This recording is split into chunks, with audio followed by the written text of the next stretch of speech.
Tak běž, bráško. A budu sedět sám. Já jdu k tobě.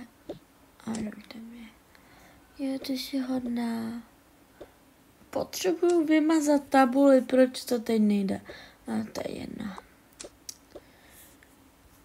Tak, děti, vítám vás na té hodině. Já jsem váš třídní učitel.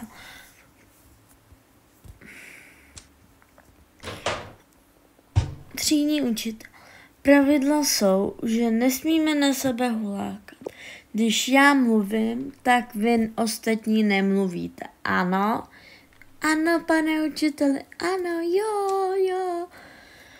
A druhé pravidlo je, nebereme si do školy žádné ostré věci, což ani z 3D tiskárny napodoběniny nože. Takže i to už je hrozně ostré a nechceme dovolit, aby někdo z tady ublížil nebo někomu jinému. Takže to by bylo. A akorát za chvilku bude zvonit, takže jsme to stihli dobře. Tak jo. Zvoní, můžete jít domů, jupí. Ale zítra už učebnice. Jo. Tak.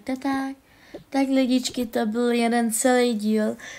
Určitě se koukněte na to předešle. Byl na tom jeden člověk zatím, ale uvidíme. Tak jo, ahoj, v dalším videu.